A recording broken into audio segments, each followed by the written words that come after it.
తాకట్టులో ఉన్న బంగారాన్ని విడిపించి ఆ రోజు ఆన్లైన్ రేటుకే మేము కొంటాం. Sharma gold company. నమస్కారం, వెల్కమ్ టు సుమన్ టీవీ. నేను గీతాంజలి.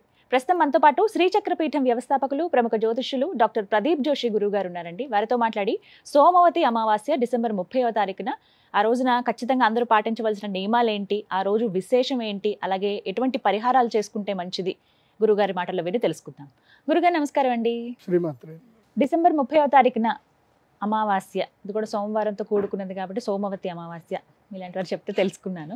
అయితే ఆ రోజు ఏమైనా ప్రత్యేకతలు ఉన్నాయండి? ఆ రోజు పాటించవలసిన నియమాలు ఏంటి, ఇంట్లో విధిగా ఆచరించవలసింది ఏంటో వివరించండి. శ్రీ గురుభ్యో నమః. శ్రీమాత్రే నమః. సోమవతి అమావాస్య, సోమవారం అమావాస్య కలిసి వస్తే మరణగండాల్ని మనం అతిక్రమించవచ్చు. సోమవతి అమావాస్యకున్న ప్రాధాన్యతనే అది. సోమవారం ఎవరికి అంటే చంద్రుడికి ప్రధానమైంది, చంద్రుడు శివుడికి ప్రధానమైంది. సో చంద్రుడు శివుడు, చంద్రుడు ఎక్కడ ఉంటాడు? శివుడి నెత్తి మీద ఉంటాడు. సో శివయ్య ఆరాధన చేయాలి సోమవారం రోజు. ప్రధానంగా ఎవరెవరికైతే ఆరోగ్య సమస్యలు ఉన్నాయో, మరణగండాలు ఉన్నాయో, శత్రుబాధ ఉందో, అదేవిధంగా ఇంకా తెలియని బాధలు, శత్రువుల మూలకంగా ఆస్తి సమస్యలు, తగాదాలు, గొడవలు, ఏ సమస్య ఉన్నా సమస్య పరిష్కారానికి, అరిష్ట నివారణమునకు సోమవతి అమావాస్య శ్రేష్టమైంది. సోమవతి అమావాస్య రోజు విశేషంగా చేయవలసింది ఏంటంటే శివుడికి అభిషేకం చేసుకోవాలి, గంగా స్నానం చేయాలి, లేదా ఏదైనా నదీ స్నానం చేయాలి. సోమవతి అమావాస్య రోజు తప్పకుండా తలస్నానం చేయాలి. అండ్ సోమవతి అమావాస్య రోజున శివుడికి అభిషేకం చేసేటప్పుడు ఆ నీళ్ళల్లో, రాగి చెంబులో నీళ్ళు వేసుకొని ఆ నీళ్ళల్లో కొన్ని నల్ల నువ్వులు వేసి ఆ నీళ్లతో స్వామివారికి అభిషేకం చేయాలి. సో విశేషంగా ఎవరికైతే గర్భబాధలు ఉంటాయి, అంటే సంతానం కాదు, అలాంటి వాళ్ళు ఏం చేయాలంటే సోమవతి అమావాస్య రోజున శివుడికి అన్నపూజ చేయాలి. అన్నపూజ చేసి ఇంత ప్రసాదం స్వీకరించాలి. అందరికి కూడా అన్నదానం చేయాలి. సోమవతి అమావాస్య అన్నదానం చేయాలి. అదేవిధంగా ఈ ఏలినాటి శనితో ఇబ్బంది పడతా ఉంటారు ఎవరు? ఇప్పుడైతే మకర, కుంభ, మీన రాశి వాళ్ళు. వీళ్ళు ఏం చేయాలి? ఈ స్కూళ్ళకి వెళ్ళే పిల్లలు ఉంటారు, అంటే మనకి గవర్నమెంట్ స్కూల్స్కి వెళ్ళే పిల్లలు, కొంతమంది పేద పిల్లలకి ఈ సోమవతి అమావాస్య రోజున పుస్తకాలు ఇవ్వడము, పెన్నులు ఇవ్వడము, లేదా వాళ్ళకి యూనిఫామ్స్, బట్టలు ఏమైనా ఇవ్వడము, లేదంటే షూస్ కానీ చెప్పులు కానీ కొనివ్వడం, ఇవి చేయాలి. ఇవి చేయడం వల్ల కూడా మంచి ఎనర్జీస్ వస్తాయి, అంటే మీ నెగిటివ్స్ మొత్తం పోతాయి. శని దీనజనుల మీద ఉంటాడు, ఎప్పుడైనా గుర్తుపెట్టుకోండి. సో శని సోమవతి అమావాస్య రోజున ఎవరైతే శనికి ప్రీతిగా ఇవి దానం చేస్తారో, ఇంకా శని వాళ్ళని సర్లే నా బంధువుల్ని నువ్వు ఆప్యాయంగా చూసుకుంటున్నావు కాబట్టి నిన్నేం అనను అని వదిలేస్తారు. సో శని దీనజన బంధు కాబట్టి దీనజనులకి, కష్టంలో ఉండేటువంటి వాళ్ళకు, రైతులకు, కార్మికులకి అన్నం పెట్టడము, అట్లా ఏమైనా చేస్తే బాగుంటుంది. నేను నా లైఫ్లో ఒక లైవ్ ఎగ్జాంపుల్, నాకు తెలిసిన ఒక డిఎస్పి గారి కొడుకు, ఆ అబ్బాయి ఎంత మంచి పిల్లాడంటే వాడికి చిన్నప్పటి నుంచి తెలిసిందల్లా ఒక్కటే, ఎవరికైనా సరే అన్నం పెట్టడం. వాడికి టైం దొరికితే చాలు, వాళ్ళ ఇంట్లో వాళ్ళ అమ్మ కూడా అంతే, అన్నపూర్ణదేవి, టైం దొరికితే చాలు గిన్నె వేస్తాడు, బిర్యానీ వేస్తాడు, అందరికి వండి పెడతాడు. బిర్యానీ చేయడం అంటే వాడికి మహా ఇష్టం. వాడికి దొరికిన కాడ అన్నదానం చేస్తూనే ఉంటాడు. వాళ్ళ అమ్మ నాన్న నా దగ్గరికి వచ్చారు, నా కొడుకు జాతకం చూడండి అని చెప్పి. వాడి జాతకం అద్భుత జాతకం.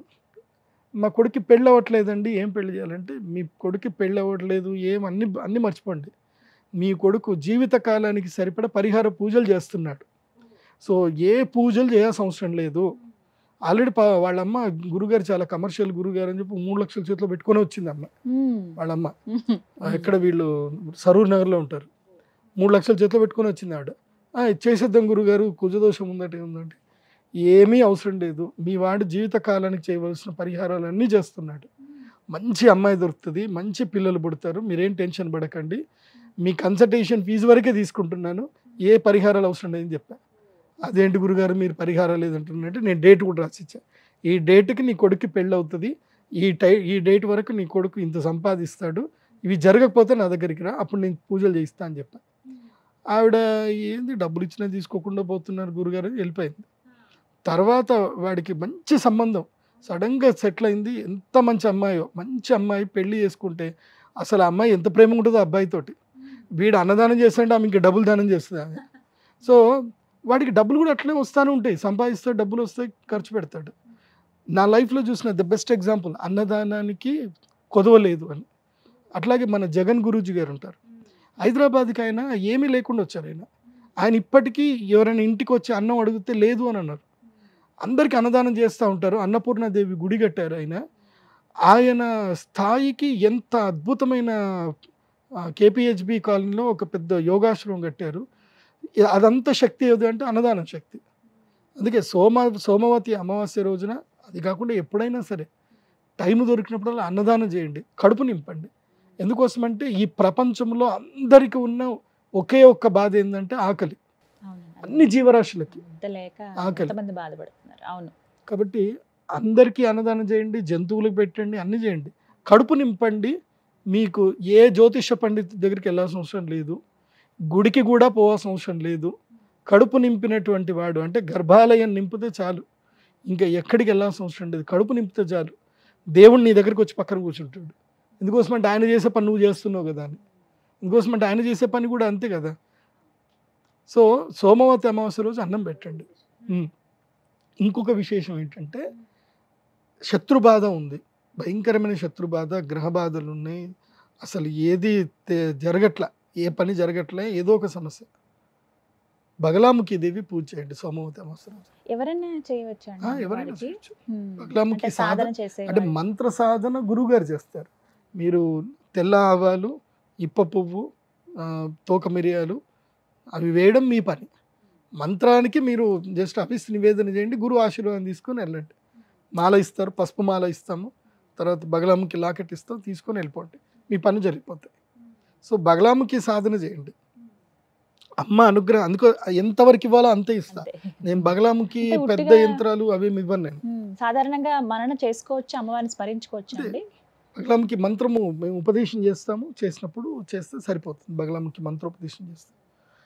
ముఖ్యంగా సోమవతి అమావాస్య రోజు చేయవలసింది బగలాముఖి సాధన, దేవీ సాధన చేయాలి, మంత్ర సాధన చేయాలి, శక్తి సాధన చేయాలి. అట్లాగే ఎవరికైనా సంతానం అవ్వట్లేదు, పితృదేవతలకి తర్పణాన్ని వదలాలి. నదీ స్నానం చేసి పితృదేవతలకు తర్పణాన్ని వదలాలి. ఒక మంచి రెమెడీ చెప్తాను, ఎవరికైతే సంతానము లేనటువంటి వాళ్లకు రెమెడీ చెప్తాను. ఈ అమావాస్య రోజున ఇంత గోధుమ పిండి, ఒక 5 కిలోల గోధుమ పిండి, తర్వాత ఒక 3 కిలోల బెల్లం చూరు చేయాలి. బెల్లం వేసి మంచిగా కొంచెం నీళ్లు కలిపి గట్టిగా చేసి మంచిగా ముద్దలు చేయాలి. వాటిని చిన్న చిన్న చిన్న చిన్న చిన్న చిన్న లడ్డూలు చేయాలి. ఇంతే చిన్న చిన్న లడ్డూలు చేయాలి. చేసి చెరువులో చేపలకి వేయండి, నదిలో కానీ చెరువులో కానీ చేపలకి వేయండి. తర్వాత సంతానం వచ్చేస్తుంది. ఇది ఒక పరిహారం, బ్లెస్సింగ్స్. సింపుల్ చెప్పాలి, అంత పిండి తీసుకోవాలి, అన్ని కేజీలు అంటే నియమం అండి, ఇది అంత ఉండాలంటారా? అంటే మినిమం అంత ఉండాలి. ఎందుకోసం అంటే అవి కూడా ఆశపడతాయి కదా, అవి ఇంత ఉండవు కదా, ఇన్ని ఉంటాయి. అవి వాటి అన్నిటికీ తినిపించాలంటే అంత కావాలి.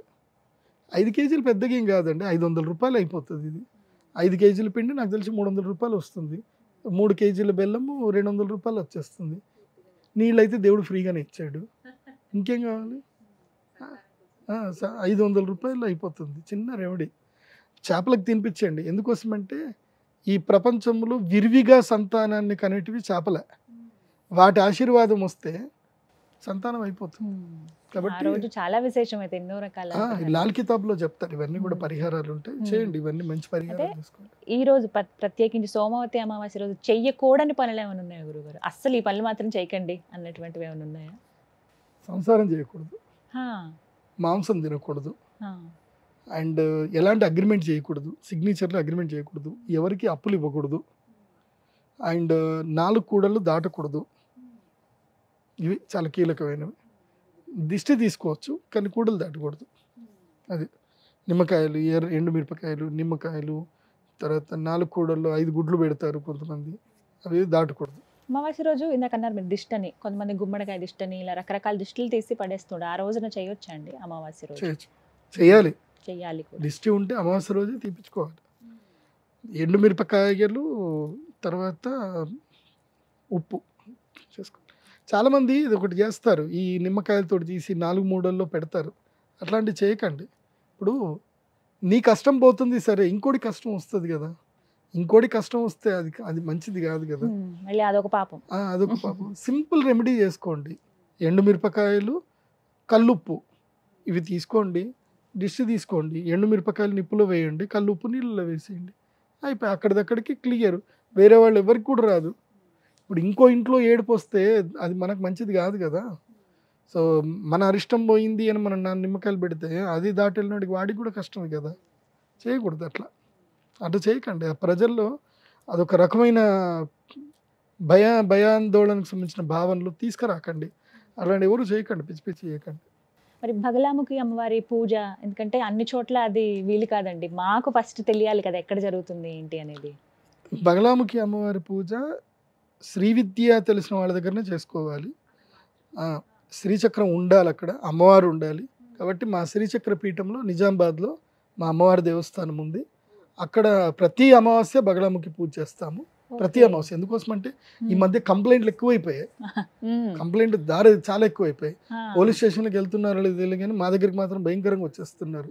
గురుగారు అక్కడికి పోతే పని డిలే అవుతుంది. Justice will serve in too late. Justice serve అవ్వడానికి 5 ఏళ్ళు 10 ఏళ్ళు పడుతుంది. జస్టిస్ ఇమీడియట్లీ సర్వ్ అవ్వాలి. ఏం చేయాలి? బగలాముఖికి వచ్చేయండి. ఆమె యూనివర్సల్ జస్టిస్. ఆమె చేసుకుంటుంది. ఆమె దగ్గరికి వచ్చి తెల్ల ఆవాలు, ఇప్ప పువ్వు, తర్వాత తోక మిరియాలు ఇవి వేసి హవిస్సు నివేదన చేయండి. ఆమెకి మీరు అప్లికేషన్ పెట్టినట్టే, కంప్లైంట్ అక్కడ ఇచ్చినట్టే. ఇప్పుడు పీఠం దగ్గర ఆ రోజున ప్రత్యేకంగా ఆ రోజు చేస్తాము. సాయంత్రం వేళల్లో, సాయంత్రం 5 నుంచి 9 గంటల వరకు ఉంటుంది. ఆ వేళల్లో వచ్చి యాగం చేసుకోండి. అమ్మవారికి మీ కంప్లైంట్ అక్కడ ఇవ్వండి, అమ్మవారు చూసుకుంటుంది. మీ సమస్యలు ఏముంది అమ్మవారు చూసుకుంటుంది. అక్కడ ఇంకా ప్రత్యక్షంగా రావాల్సి ఉంటుంది కదా. ప్రత్యక్షంగా రావాలి. ఇవి ఆన్లైన్ పూజలు అయితే ఉండవు బగలాముఖికి. తప్పకుండా పసుపు మాల తీసుకోవాలి. అక్కడికి వచ్చిన తర్వాత పసుపు మాల ప్రసాదంగా తీసుకోవాలి. ఒకవేళ మేము రాలేమంటే కనీసం మాకు పసుపు మాలను పంపించండి అని అంటే మీకు పసుపు మాల పంపించేస్తాము. pradeepjoshi.com వెబ్సైట్ ద్వారా మాత్రమే మీరు బుకింగ్స్ చేసుకోవాలి. ఆ వెబ్సైట్లో కనిపించిన ఫోన్ నెంబర్లు మాత్రమే విజిట్ చేసుకోవాలి.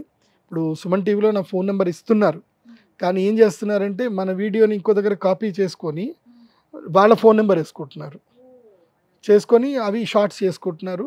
వాళ్ళకి ఫోన్ చేయగానే ఆ గురుగారు ఉన్నారండి, స్నానం చేస్తున్నారండి, లేదంటే పూజ చేసుకుంటున్నారండి, ఆ గురుగారితో మాట్లాడడం కుదరదండి, మీకు ఏమన్నా ఉంటే మేము పంపించేస్తానులేండి అని చెప్తున్నారు. నా పేరు చెప్పుకొని వేరే వాళ్ళు వ్యాపారం చేస్తున్నారు. దయచేసి మోసగాళ్ళని నమ్మకండి. గురువుగారి వెబ్సైట్ ఏదైతే ఉందో అందులో నా వెబ్సైట్ ద్వారా మాత్రమే విజిట్ చేసి బుకింగ్ చేసుకోండి. అండ్ అపాయింట్మెంట్, జ్యోతిష్యం అపాయింట్మెంట్ నేను నేరుగా వీడియో కాల్లో మాట్లాడే అపాయింట్మెంట్ ఇస్తాను ఎవరికైనా. అండ్ నా కన్సల్టేషన్ ఫీజు 25,000 ఉంటుంది, రూపాయి తక్కువ ఉండదు. 200 రూపాయలు గురువుగారి కన్సల్టేషన్ ఎక్కడ ఇవ్వరు. ఈ మధ్యకాలంలో నేను విన్నది ఏంటంటే నా అపాయింట్మెంట్ 500కే ఇస్తున్నారట. 500కే నా అపాయింట్మెంటు. మీరు 500 పే చేయండి, మీ సమస్య చెప్పండి, గురువుగారు పరిష్కారం చెప్తారు, మేము మీకు చెప్పేస్తాం. 500 వేయించుకుంటున్నారు, ఏదో వాళ్ళకి నచ్చింది చెప్తున్నారు, నేను చెప్పానని చెప్పి వాళ్ళు బాధలు పడుతున్నారు. ప్రదీప్ జోషి గారితో మాట్లాడాలంటే డైరెక్ట్గా వీడియో కాల్లోనే మాట్లాడతారు. అది pradeepjoshi.com వెబ్సైట్ త్రూ విజిట్ అవుతేనే నాకు పేమెంట్ అవుతేనే నేను మీ వీడియో కాల్లో మాట్లాడతా. బాగా గుర్తుపెట్టుకోండి. ఈ మోసగాళ్ళు బాగా మంది తయారయ్యారు, దయచేసి మీరు మోసపోద్దని చెప్పి. మొత్తంగా సోమవతి అమావాస్య ఈ రోజున పీఠం దగ్గర అయితే హోమం నిర్వహిస్తారు. శ్రీచక్ర పీఠం జగదంబ సన్నిధానంలో అక్కడ 360 కిలోల శ్రీచక్రం పెట్టాము. అక్కడ పంచలో శ్రీచక్రం మహాశక్తి. శ్రీచక్ర స్పర్శ చేస్తే చాలు నెగిటివ్స్ అన్ని ఇట్లా ఎగిరిపోతాయి. అవునా, చెప్తున్నప్పుడే అనిపిస్తుంది. దర్శిస్తాం, ఖచ్చితంగా వస్తాను గురుగారు నేను. మంచిది. శ్రీమాన్, నమస్కారం.